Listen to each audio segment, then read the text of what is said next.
Oi, gente! Hoje eu quero analisar um pouco a mente do Wilson Fisk, o Kingpin, dentro da série da Netflix, tá? Antes de ir ali pro MCU. Eu acredito que o personagem dele é muito interessante e eu gostaria muito de analisar um pouquinho por dentro da mente dele. Bora lá pra análise. A psicologia do Wilson Fisk, na série do Demolidor, ela é construída em cima de um contraste muito forte entre a sensibilidade emocional dele e a brutalidade extrema.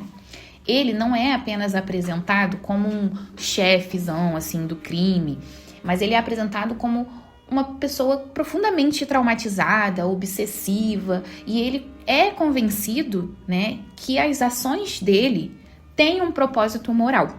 A infância do Fisk acaba moldando quase tudo nele. Ele cresce num ambiente de medo, de violência doméstica e humilhação. Isso acaba criando uma personalidade extremamente controladora, porque ele passou a associar a vulnerabilidade com o perigo. Ele acaba reprimindo as emoções até ele explodir violentamente. A gente consegue ver que quando ele era criança, ele era constantemente humilhado pelo pai e via a mãe sofrer de violência.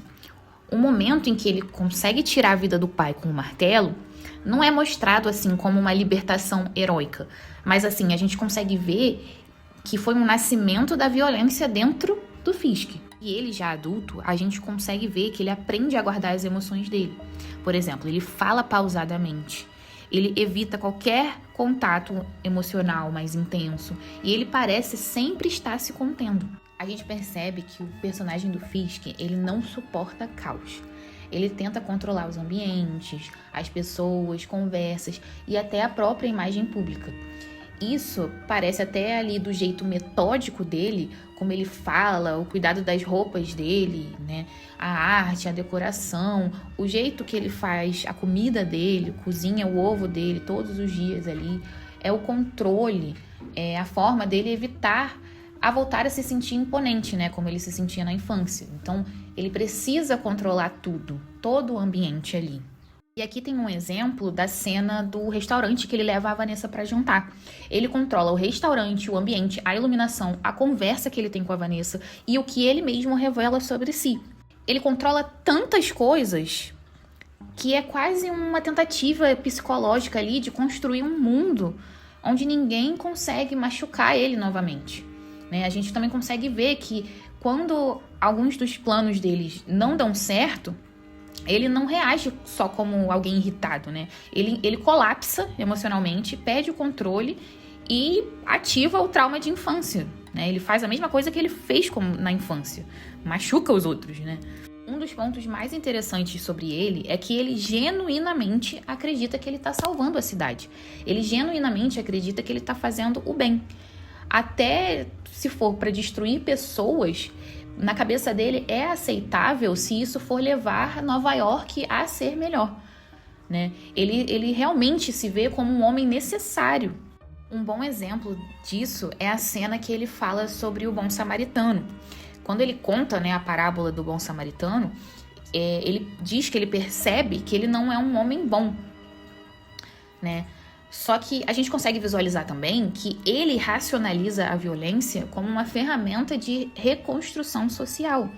Ele realmente acredita que ele é o único disposto a fazer o necessário, né? Ele fala que criminosos são como animais, políticos eles são corruptos e a cidade está podre. Então ele se torna o único necessário para reconstruir essa cidade.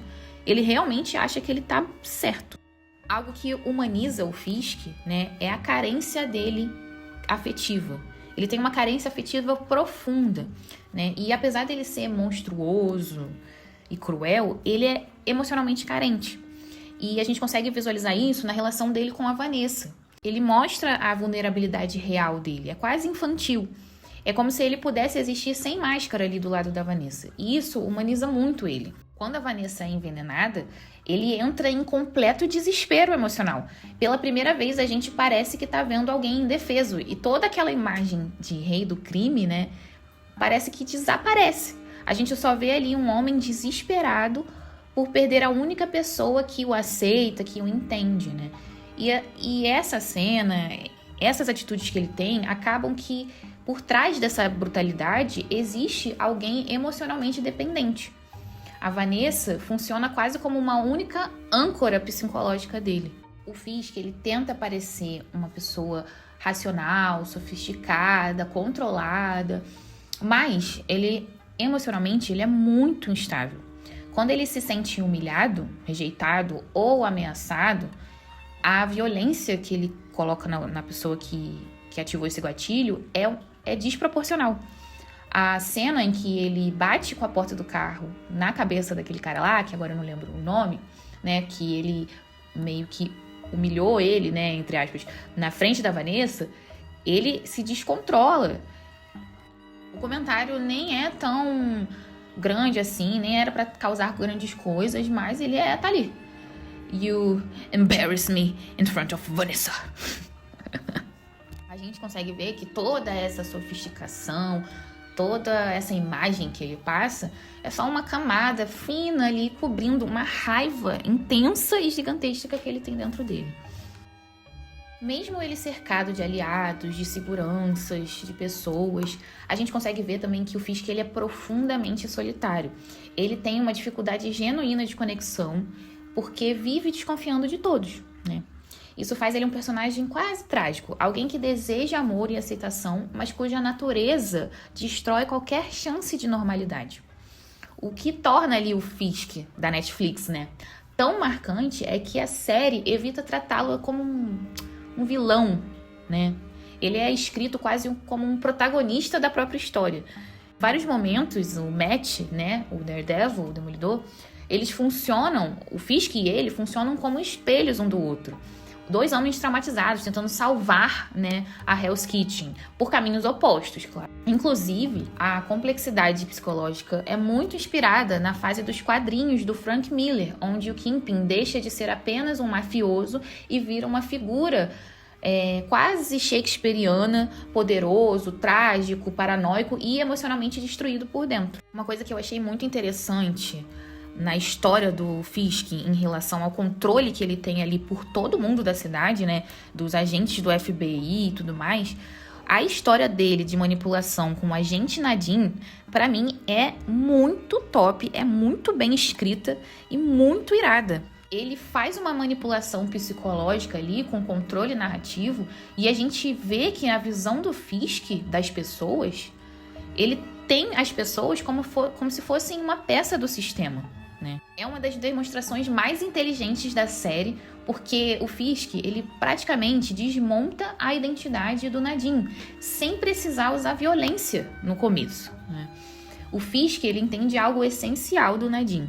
Ele não é corrupto, ele é honesto, ele é competente, ele é emocionalmente correto, mas ele ficou vulnerável financeiramente e emocionalmente por conta da irmã, que ficou com câncer e perdeu o plano de saúde dela. E olha que inteligente a história que criam aqui, né?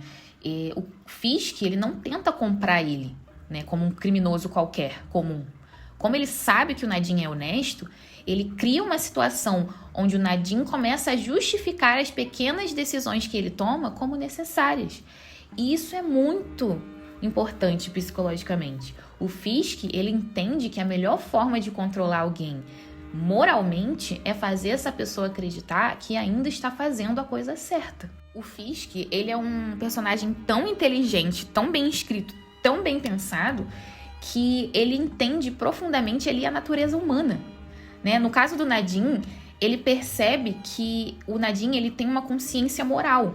Então, a estratégia não é destruir isso rapidamente. É fazer o Nadim entrar em conflito consigo mesmo até ele quebrar. E isso que ele faz com o Nadim conecta diretamente com a psicologia do Fisk, né? O Fisk, ele tem essa necessidade de controle, ele tem inteligência emocional manipulativa, ele tem uma visão utilitarista das pessoas, né? E ele tem um autoritarismo, psicológico.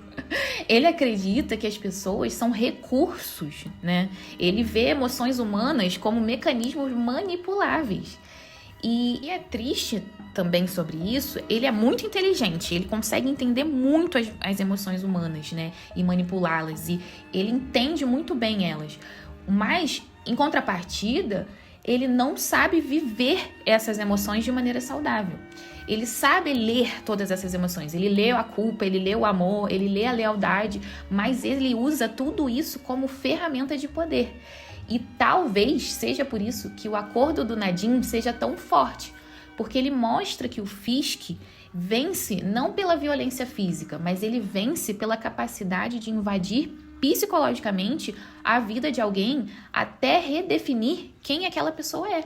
Ou seja, ele molda a personalidade das pessoas de uma forma muito, muito interessante e muito inteligente. E se você gosta desse tipo de conteúdo, deixa um like, comenta e se inscreve aqui no canal.